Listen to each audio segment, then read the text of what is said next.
We are live. Let's get ready to podcast. Fire it up.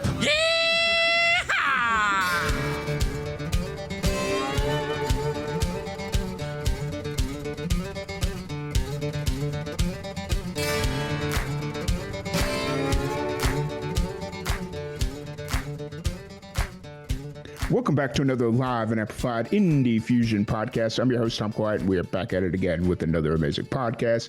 Today, we have a very special guest joining us. We have Molly Brandt. How's it going today? Great. How are you doing? I'm doing pretty good. I just had it in my head. I was like, you know how odd it is? Like, we literally just had this conversation like 2 seconds ago, but because now we're on a podcast, it's like, okay, let's do it again. Well, let's do it again. Yeah. Well, I'm really excited to have you here and chat. And, I got a chance to listen to your most recent project, and it sounds really cool. And I had to have you on. So Thanks for listening and thanks for having me. yeah, absolutely. So you're up in St. Paul, Minnesota.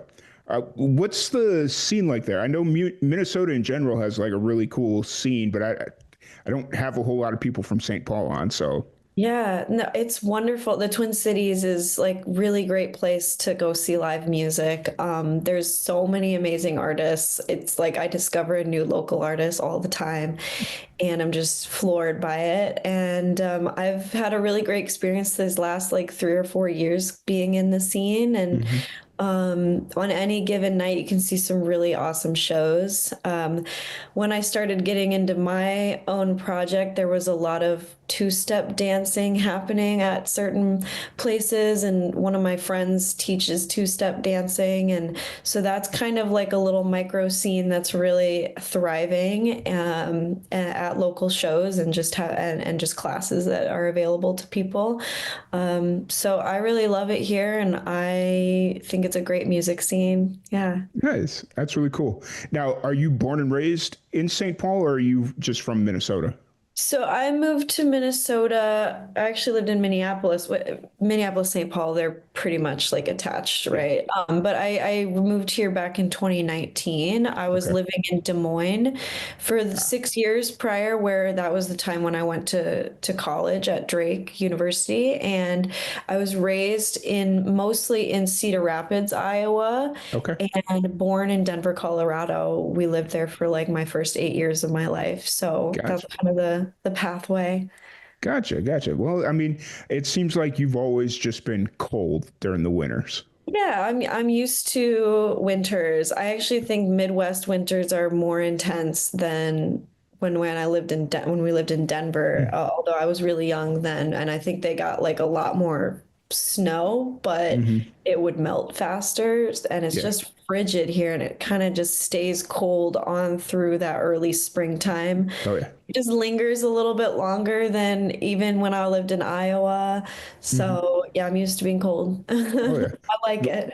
I've often told a lot of people one of the best decisions I ever made was coming out of college. I almost moved to North Dakota, and not like North Dakota, like That's 20 minutes no. from the Canadian border. Um, and I moved there in like July, or I was going to move there in like July. I went up there to go visit this job I was looking at. And then I started to realize that nobody lived there. Like Right. you Yeah. had like oil field workers and whatnot that lived there, but there was like no families. And so like everything closed at like 5 o'clock. Yeah. I've not even been to North Dakota. I don't really know what there is. Yeah. But Sure I've there's been through Minnesota a few different times, mainly Minneapolis. That's kind of, if I'm driving yeah. through, that's kind of where I stop. But Minnesota's cool. I like it. So Yeah, it's great here. We love it. Yeah. nice. And so, what ended up bringing you to Minnesota then? So, I mean, I had a lot of friends either from high school or college who lived here. And I had visited a bunch because it's like that close city to Mm. Des Moines and Iowa. And I just thought all the cool people lived in the Twin Cities, and it's true. And I just was looking for more, career opportunities. At the Mm. time, I was sort of like in the nonprofit world. Mhm. I hadn't really started my own. I mean, I was performing when I lived in Des Moines, but starting my own original music project, I hadn't done that yet. But I was just looking for something a little more challenging and just a new place to be. And I think I was around like 24, 25 when I moved Okay. up here. So, and then I moved here, and then about a year later, the pandemic started. But I've never regretted it. I really love it here, and I can see myself being here forever. Yeah.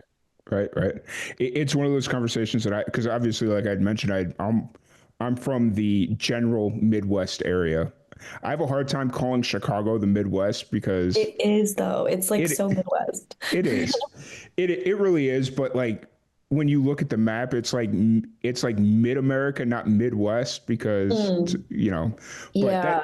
that's just my personal opinion on naming conventions and whatnot. But I've often told myself that staying here in Texas is something that I would do. But the hardest thing to do would be is if I got an opportunity to move back home, and Oh, you know, yeah. so Yeah. because Cool. I'm a Midwesterner at heart. There Like you go. let's be Yeah. honest. So Texas needs more Midwesterners. yeah, Texas needs a lot of things, but Sure. Yeah. yeah. So you mentioned that you started writing your own music and whatnot, like once you got into or once you moved to St. Paul.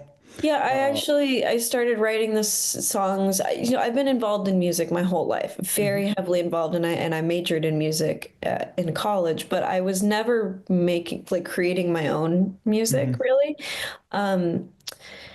But when I had a lot of time on my hands during 2020 and 2021, I was laid off from a few of my nonprofit jobs. I was still teaching. I'm a private music teacher as well, but I had a lot of time. And I've said this before, but with in other interviews and stuff, but like having my own apartment, I lived by myself for the first time that year, was super helpful for me to like try writing songs because I feel like Hmm. I needed that privacy and not to have people listening in on that new process for me. So that was super helpful. And I had some friends and neighbors who were, kind of helping me, collaborating with me on these first few songs that I was writing. So yeah, it's fairly new endeavor, but I love it. Right, right, right. What was the pandemic kind of that tipping point, or was it something a little bit before that that was like, you know what, let's do this? I had in my head, it's like, you know what, I really want to write music someday, and I know I can. It just never, it seemed more of a out of reach thing to Hmm. me. Like it seemed like, oh my God, I need to have done this since I was a kid, or like, I felt like I wasn't worthy of that endeavor. But also again, the privacy and the time and space to do that was really huge. Yeah. We were getting lots of like unemployment money, and there was like extra money coming in during that Mm. time from the government. So I feel like I had really been just pushing, pushing, pushing myself up until that point, working three jobs constantly, super busy in college, just like a busy, busy bee like my whole life. And I never Hmm. really had that just swath of time to start feeling bored enough to get the creative wheels turning. Yeah. And yeah, that really was the tipping point of me saying, you know what, I'm just gonna like try to write some songs for fun. I Hmm. had just downloaded TikTok in That's 2020, and I was seeing a lot of people posting them singing either cover songs or songs they wrote, and I was like, you know what, I can do that. I got like a microphone set up so I could have a really nice recording hmm. setup, which I'm not doing right now. I'm sorry, but No, you're good. You're all good. and then I wanted to just post videos on Instagram and TikTok. And as cheesy as that sounds, TikTok was really like an inspiration for me Hmm. because I was seeing other songwriters and artists like doing their thing, and I finally had this space of my own, had my microphone just sitting right over here, and that really got the wheels turning. You just need time, space, support, and government money. Fair, fair, 100% fair. Um, and so during that time, like, did you know like what kind of musician you wanted to be, or was that kind of like the whole process of trying to figure out like what kind of music you wanted to write? That's a good question. I think, when I was living in Des Moines, I was in a jazz combo and I was singing a Hmm. lot of jazz songs, like standards, soul music, R&B, that kind of thing. And I was just sort of like, wow, I don't know if this is my lane. You know what I mean? I don't know if this is where I can make original content. And I had been really getting back into country music and Americana music around that time. Between, I would say, 2016 and 2020, I was sort of like finding all these other really cool alternative country artists and Yeah. like Americana folk artists. I was going to festivals. There's a really cool festival in Iowa called Hinterland. It's gotten Hmm. huge now. I don't know, people probably heard of that, but at the time it was a smaller festival, and I started seeing artists like Margot Price and Nikki Lane and Sturgill Simpson and Charlie Crockett, these sort of Hmm. like alt country. They sound more classic, but it's less of that pop country pandering Yeah. kind of sound that just feels very like cookie cutter to me and not it's lacking depth. And I was like, wow, this is something that I feel like is my lane, Hmm.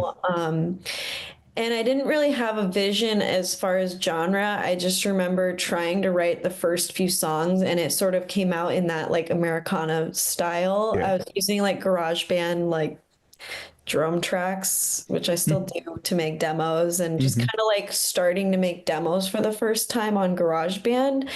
And yeah, it was really sort of the first few songs I wrote were really leaning towards like roots, blues, country, classic country, and then like kind of indie rock. Hmm.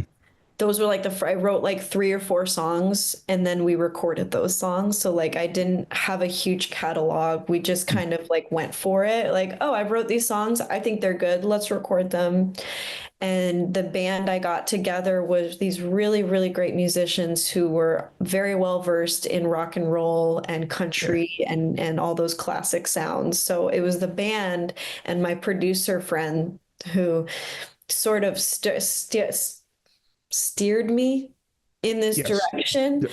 Um, and I was like, yeah, country is what I grew up listening to, and this is really where the creative impulses are flowing. But nowadays, it's like I'm sort of kind of down for any genre, any style, and kind of Nice. exploring lots of different things. Yeah.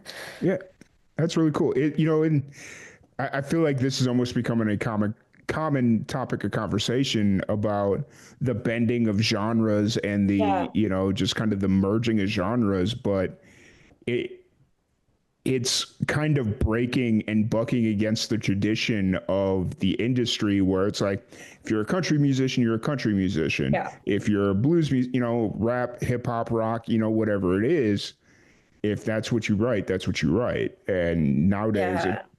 it's not so much like that. So, Yeah, I think the industry really loves putting artists in boxes because it's easier for them and their marketing and mhm, whatever. But at the same time, like thinking about all of the greatest artists of their time throughout the past 70 years, like at the time that they were doing their thing and become mhm, breaking out, they were bending the genre of that time, right? mhm, Like when Shania Twain came on the scene, everybody's like, oh my gosh, this is not country. And now people think of her as like a staple pop country artist. But yep, it's like at the time, she was breaking the rules, right? She was bending mhm, things, and all of the best artists, in my opinion, are breaking those molds, whether or not it's welcomed at that time yeah, or not. And I just think I don't want to sound like everybody else. I don't want to sound like all the same music that's come out in the last 10, 15 years. mhm, And hopefully I'm starting to accomplish that with my new music. mhm, But yeah, I'm still drawing from tradition, which I think is super important. And yeah, it just kind of is where I'm heading. Yeah. with that. Yeah. I feel that. You know, you made a comment earlier that made me kind of smile and giggle on the inside, where you'd made a reference to like all these artists that sound a little bit more classical, especially in like the country realm, but you referred Yeah. to them as alternative country. And it's Yeah. like we've gone so full I circle know. that a classical sound is considered alternative now. I know. And I'm like realizing how silly all of the genreification is that Hmm. I'm even saying that. Because like let's think about Margot Price, right? Her first record that came on the scene under her name was really, really classic sounding. But at the time it was coming out, like that wasn't as popular. It was Hmm. really, and then she got discovered, not discovered, she like was put on the Third Man Records label, and that label is really like championing these kinds of artists, alternative artists, because at the time, yeah, it is that alternative sound, but she's bringing her own modern Hmm. bent into it. And now she's got records that are like more rock and roll and like Hmm. all sorts of psychedelic and, Yeah. indie kind of vibes. And I really admire her for that. She's got that range. Yeah. And it's going to be one of those deals where it's like she's known for like these more recent songs, but then like the true fans or longtime fans are gonna be like, oh no, you got to go listen to like her early stuff, Yeah. and you'll see like some really interesting things going on there. So Mhm. Yeah. yeah. Yeah. Um, so where are you kind of at creatively right now? Like I know you just released American Saga. Was it towards the tail end of last year or? Yeah. In September. Yeah. Yeah. What's kind of the story behind that project? Um, we started writing these songs in the summer of 23. Hmm.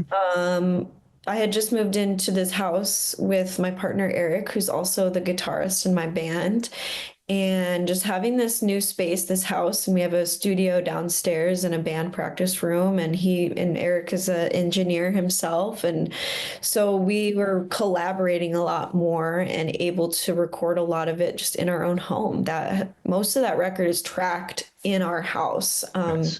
2 floors down from me where I am right now. And so that was we did a lot of writing together. Like I would write something and bring it to Eric and then we'd workshop it, or I'd give him an idea. He comes up with some sort of like chord progression or groove, and then I'm writing on top of that.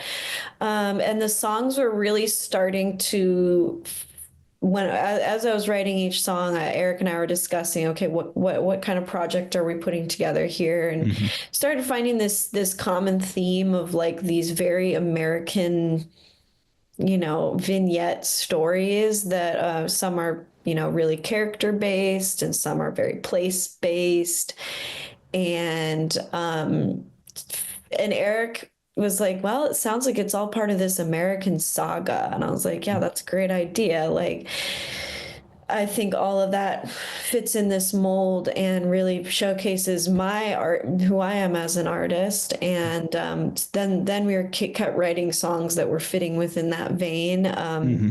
Mr. Texas, Daughter of the Oil Tycoon. Gosh, what's the other one that's character? Queen of Clark County.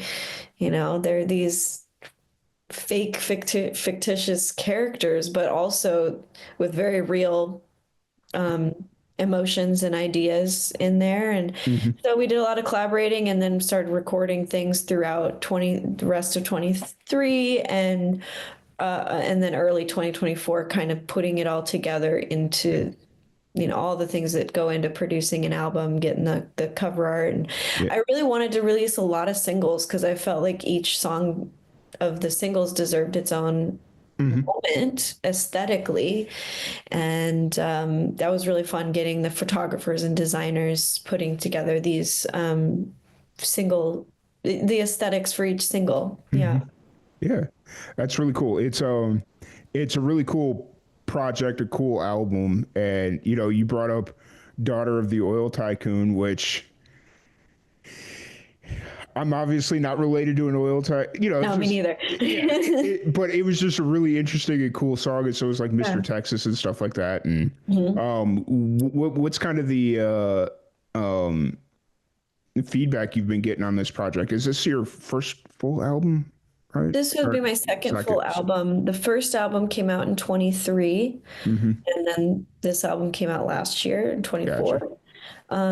Feedback. I mean, I don't know, like people that I know have listened to it or enjoy it, and Mm-hmm. I've had some good local press here with the Star Tribune did a story on Nice. me as an artist, which is a really good newspaper in Minnesota, and been playing a lot of shows and just kind of trying to get the music out there, but yeah, I'm really proud of it, Yeah. and I think it's thank you for listening, and Yeah. I'm just thankful that anybody listens, you know what I Oh yeah. mean? I For sure. I think it's cool that I get to do that and get to have people, pay attention Yeah. to it. Yeah. Yeah. Now, were these all songs written? Well, I mean, I know we kind of dove into this earlier, but did you get an opportunity to play these songs out at like shows and whatnot before you recorded them and stuff like that? I think we did play a few of them before we actually recorded them. And then yeah, kept playing them even before some of them were released, Mm-hmm. because we just had a lot of shows last year, and Yeah. um, yeah. So yeah, Okay. we've been playing them for a little bit longer than they'd been out. For sure. It's always kind of interesting to have that conversation because I know some people are just like, nope, I write a song, I record it, I release it, then I play it.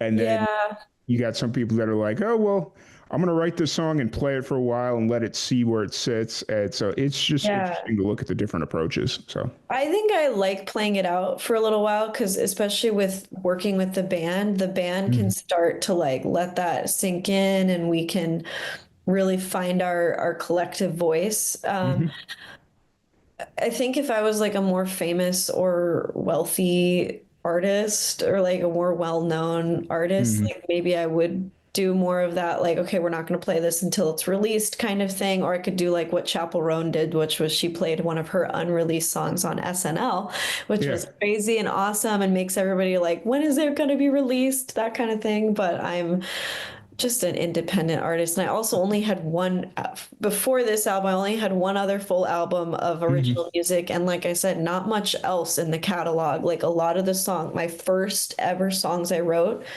they're just in the first album, And so I've been doing a lot of live shows, and I hmm just needed more material and wanted to really, bring the heat with these performances. hmm And we did a tour last May, and we did end up coming down to Texas, which was my first time visiting Texas, and we had to play Mr. Texas, obviously, yeah. and Daughter of an Oil Tycoon, and all of these other ones that I felt like warranted their performance. Yeah. Oh, yeah. Now, where'd you play in Texas? We played in Dallas at Three Links Deep Ellum. Okay. And then we played in Austin at Okay. Sagebrush.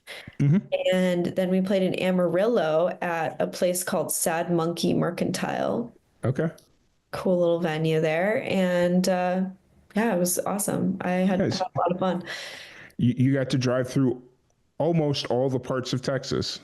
Yeah, it was crazy. Like when we drove into Dallas, it was pouring rain. And I'm like, hmm I didn't know it rained in Texas, but I guess I didn't really even know about all the different terrains and geography and, Yep. different, I've never been to Texas, but and then I was surprised at how green and lush Austin, Texas was at that. Then this was in Well, late May. if you went last year was kind of an anomaly Oh, because we actually got a lot of rain last summer. like Dallas specifically, Like or that Texas in Texas general, in from general? Dallas down to I guess central Texas or in general, from Dallas down to San Antonio, pretty much. We up until I want to say like May of last year, we were in like a severe drought. Like we hadn't, Oh. yeah, like severe drought. Yeah, it was really raining, and like I was surprised at how like, just the plant life and hmm all of the foliage. But then when we got out to Amarillo, I was like, oh yeah, this is what I thought Texas Oh was yeah. like. And it was barren. Oh yeah. Do you have so to get because you went Dallas, Austin, and then Yeah, Amarillo? I think so. Yeah, if Yeah. I'm remembering correctly. Boy. Yeah. Okay. Yeah. You went through some interesting parts of Texas then. Yeah, and it was really hot too. And it's like, oh my gosh, this is so hot. Can't imagine what it would be like in June, July, and August. Like Oh, that's it's hot. It's very hot. that's Don't. not ideal. It's very funny because it's hot, it's dry, and yet somehow still humid a lot of times. Okay. I don't know how The that heck, Texas. I don't know how that mathematically works, but it's like, yeah. Yeah. Well, okay, Texas. Right. But I love Texas. Like it's a cool place to be, and Yeah, I I've definitely had, want to go back. yeah, definitely. Austin's a cool place to be if you can book Dallas down to like San Antonio. If you're ever booking shows like Dallas, like you probably get a good week's run from Dallas to San Antonio by itself. So All right, yeah, cool. yeah. Yeah. So kind of looking forward, where you kind of at creatively right now? Are you writing, recording? Where are you kind of at? Um, I just so last year was spent a lot just putting out the music Mm, and doing the shows and putting together all the marketing and stuff. So I wasn't writing as much in the last year, but now when things started slowing down this winter in December, January, now it's January. hmm By the way, it's been January for a million years, but I have gotten back into the writing a lot this past month, and I am doing a lot of, I would say, protest songs, Nice. political commentary, societal, cultural commentary. I have a lot of feelings and emotions, and I've also been doing a lot of reading in the last hmm year, just a lot of reading fiction, nonfiction. I get a lot of inspiration from books. I'm always taking notes on cool words and phrases read in books. So I've just been collecting a lot of emotions, thoughts, experiences, data, hmm research in the last year. And now I'm kind of like putting that all together, and I've written a bunch of new things that I'm trying out at like songwriter rounds and making little demos, and no concrete plans of when or what the next project's going to be, but I'm just trying to do my creative thing right now. And hmm I usually sit in this room right here, which is my little tiny studio B, we call it. Nice. And yeah, I'm writing a lot of things, and I'm excited that I'm kind of getting back into it. So you guys will have to just wait and Wait, see. nice. I I love like I mean even during like the 60s and 70s, like that's what the music industry was, even going into the 80s and 90s, just like protest music in general. But some of Mhm. my favorite stuff is like that subtle protest music where they kind Yeah. of disguise Yeah. stuff in there and it's like, "Oh, that's very funny," you know. Yeah, like Born in the USA, Yeah. like how that gets co-opted to be like pro USA or whatever. It's like, Yeah. are you listening to the lyrics? Anyway, Yeah. so that's the kind of thing. Some of my songs are more overtly protest. Some sort of like, and that I'm really doing that sort of in the American Saga too with Yeah. some of the songs. But I have a lot of feelings about Mhm. the current administration. I won't you know, lie about Yeah. that. Anyone who follows me online can figure that out for themselves. But I think that that's my duty as an artist right hmm now is, I'm struggling to figure out what to do to help the people that are being oppressed and the injustices that are happening. And the best thing I know how to do is write about it and make songs and I know that sounds like cheesy and stuff, but I really do know that it does make a difference in the world hmm to contribute my art to the conversation. Yeah, for sure. It'll, you never know. It could empower a whole movement, you know? Yeah. And I know a lot of my listeners from the last few years are, working class people, but also like conservative people and people with different viewpoints than me. And Mhm. I'm hopefully writing songs that they will listen to too, and it will sort of, hopefully impact their thinking. But Hmm. it's hard to convince people of things, but art is different. It's a different way Yeah. of conveying things. Oh yeah. It actually, have you ever seen the movie or I think it's a documentary technically called "Searching for Sugar Man"?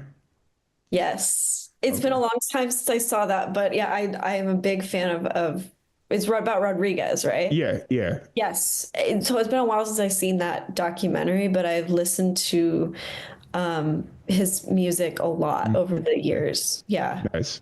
I was my buddy was telling me about it a couple years ago. He was like, You need to go find that movie and watch it." And I watched it a couple years ago, and I was like, "Sweet, that's cool. I It's will." yeah. I remember watching it in high school with some of my friends or Hmm. I don't well, maybe well, I know I was in high school at the time and I was very moved by his music and his voice and just the way that the songs are and then the lyrics and yeah, big fan. Nice, nice. I love it. Um, but yeah, just keep going on. Like I mean, we don't get overly political in this on this podcast just Right. because I tried that once and it didn't end well. So I was just like, Okay, well, I apologize if no, no, I've no, no, no, no, no. It said too because much. like it's the when we first started doing live and amplified, we had only two rules: no religion, no politics. But then Love it. as you start to get into the music business and start learning more about music, It's music is all fueled political. by two things: religion and politics. Like Uh, people, so many people get yeah. into music because they were in the church and all that Yep. stuff, and Yep. then so many people write music to fight against or stand up very politically charged Yeah. stuff, and it's like, Art is political, yeah, most of it. right. Yeah, but yeah, I get what you're saying, like not getting too much in the weeds of it too. And but yeah, that's sort of where I'm at right now of like I need to do something to speak out, you Hmm. know? Yeah, for sure. I 100% get it, and it's just one of those things where it's like you do what you feel is right for you, and as long as you're not hurting anyone, I'm cool. Right? So, Yeah. so kind of outside of music, what do you like to get into? What do you like to do? Well, like I said, I love reading books. Mhm. I read a lot about history. Like I'm super interested in history. I love watching documentaries and I love listening to podcasts. Nice. But I also, when it's warmer out, I do a lot of bike riding. I like walking. We've got a nice like lake and park, and we have a zoo and conservatory just about 5 minute walk from my house. And so I like doing that. Yeah, hanging out with friends, going to other shows, and I guess I like consume a lot of media, whether that's podcasts or movies or TV shows or books or whatever. But I also, um, I've been sort of getting into like journaling a little bit more and just kind of writing poems and stuff that's separate from music. But then, of Hmm. course, that always gets put into the art itself. Right. But yeah, that's sort of, yeah, that's my life. Sure, I dig it. You'd mentioned earlier that you tend to find a lot of new musicians on a regular basis. Who's the Yeah. most recent person that's like, okay, I can get behind this? Oh my gosh. Well, we're thinking about local, like in the Twin Cities. Let me think who we saw recently. There's this artist that we saw at a couple weeks ago called Rosie. Hmm. She's super great. She's doing kind of like this pop R&B thing. Who else? I don't know. Let me just say, you should check out this artist, Claire Doyle. Okay. Okay. She's super awesome. She's local here. She's getting really successful and she's a really great, like, got it that classic sound. Her voice Hmm. is perfect country sound. And she's a great friend of mine. I'm always plugging her music. But I think you would like her too. If you like my music, you're gonna Oh like yeah. hers as well. Oh, what have I been listening to on? like is it like the stuff you've been listening to recently, is it like genre specific or is it more just like goes with the ebb and flow of like what you're feeling for that day? Honestly, I have been listening to more podcasts than music lately, Hmm. which it sort of oscillates. And I've also, like this past year, I was sort of going through that list of Rolling Stone 500 albums and Hmm. trying to discover new things, which was really great because it just forced me to listen to stuff I would have never picked for myself. But I'm like, oh, this is great. And then if a new album comes out, I usually like save it on my streaming and then come back to it and listen to the album. An artist named Humbird, out of Twin Cities, Midwest, just came out with like this really short, kind of 15-minute. I don't even know what you, it's like an album, but the songs are all really short and Yeah. it's really sweet. I was listening to a lot of like this past year, this past summer was big for the pop girlies Hmm. of the world. So I was just like deep into Chapel Roan, Charlie XCX, Sabrina Carpenter, Olivia Rodrigo, Taylor Swift, and I know they're Hmm. like huge names, but a lot of great music coming out last year. Hmm. Casey Musgraves. Gosh, it's so hard. I like once I'm put on the spot, I'm like, oh my gosh, I've been listening to so many Right. artists I don't remember, but that's just what's coming to mind right now. No, I Yeah. 100%, I 100% get it. I do the same thing too. I was doing a podcast. Somebody was like, "Oh, who do you really like out in the UK?" Because they were like a UK based podcast. I was like, and I started like just naming off random names of people Mhm. like everybody in the UK knows.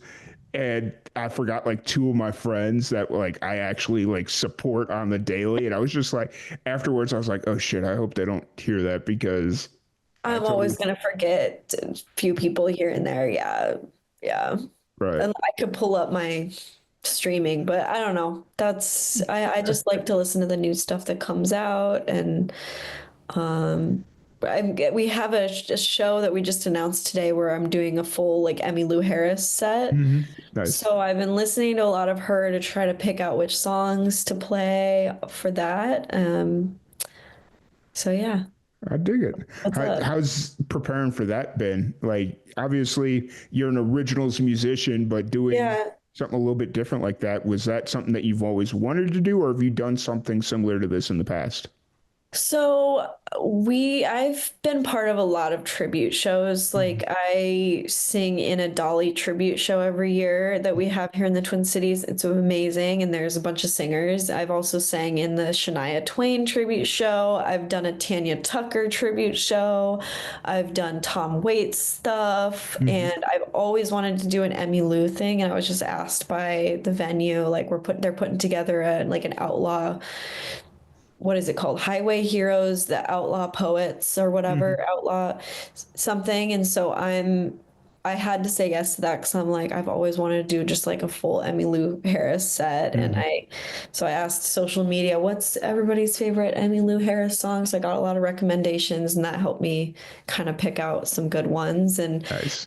it is hard because like we aren't, used to playing those songs over and over again. So Hmm. it is sort of a little bit of a chore. We got to get the charts together. We've got to, make sure it's in the right key, send it to the band, get a rehearsal.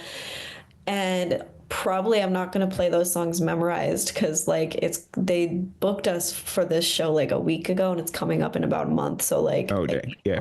and I hate having to look at like lyrics or something Hmm. when I'm performing, but I just might have to because they're less familiar songs, but Hmm. that's kind of how that is. I also played I was just singing in a Tom Petty tribute show recently, and that was super Nice. fun. Yeah. Nice. That's really cool. And like, I guess the hard thing with like tribute shows compared to just doing like a cover song as part of your own set, where with your own set, you can kind of take the song and make it yours. Yeah. Whereas like a tribute show, they're there because they want to hear it like the way it was written. Yeah, I haven't even thought about that much, but like, yeah, I think it's cool to also do your own version of a cover song, Hmm. but that does take some extra work and Yeah. creativity and stuff like that. Yeah. Oh yeah, for sure. Um, But yeah, I don't want to keep you here too much longer. I appreciate your time. If Yeah. anybody wants to check out your music, all that fun stuff, shows, all that, where's the best place to find you? You can go to my website and that'll have the show dates, my merch, more info about me, links to the music, contact information. That's mollybrandt.com. Super easy. I'm on all of the streaming platforms that you'd typically use. There's probably a few obscure ones that I'm not on, but I'm pretty much on all the streaming platforms. So just search my name. I'm on Instagram, Facebook, Blue Sky, TikTok. Handle is the Molly Brandt or just Molly Brandt Music on Facebook. What else? Those are the main, I mean, I'm pretty active on Instagram right now. I'm Hmm. trying to kind of be more active on like the newer platforms. I just got a Hmm. Substack, so I'm gonna Nice. try to post on that a little bit more, but I've been trying to be more active on Substack, but it's so hard. Like, it's hard yeah. when you've been using the same. I've been using Instagram since 2010, Hmm. literally. So it's been 15 years and I built up this following. So I know there's going to be engagement when I post something versus Yeah. Substack, Blue Sky. I'm like, gosh, I need to build up a following again. Gosh Yeah. dang Right. it. Right. Right. It's one of those things where it's just like, and plus with Substack, it's such a completely different platform and like media based compared to like YouTube or Yeah. Instagram or Facebook. And it's like writing's never been my strong suit. So, Oh, yeah. yeah. I haven't explored Substack that much. As far as I know, there's more like you can post shorter, Hmm. you could post like a tweet type of thing or like a Yeah. video or something. I did post my first like kind of written thing and Hmm. I don't know. Afterwards, I was like, I don't even know if this is good, but like, whatever. I'm just going for it. Right. Right. Right. A couple years ago, I really tried to get behind the cryptocurrency and the stuff like that. So there was this YouTube based platform. I don't even remember what it was called, but it was basically like a YouTube or like a YouTube clone. And to post, you had to have some sort of a cryptocurrency. And to watch, you want or like you got more of that cryptocurrency and you could like exchange it out and stuff. And it was a really interesting concept, but it was also very nerve wracking because it cost me money to like actually post on there. That's interesting. Yeah. And like, I mean, the crypto bits weren't that expensive to be fair. And you could like earn free ones, like the more you watched and stuff like that. But it was just like, man, they're trying to build their own ecosystem. I just don't see the long term play in this one. So Yeah, I'm not about that crypto. yeah, it it was hard to get into. So Yeah. Well, do your thing, crypto people. Let's go. right, right, right. So, anyways, but I really appreciate your time. Thank you so much for joining us. Thank you everybody for Yeah. tuning in. Thanks for And having me. This was fun. yeah, absolutely. Thank you everybody for tuning in, and we will catch you all later.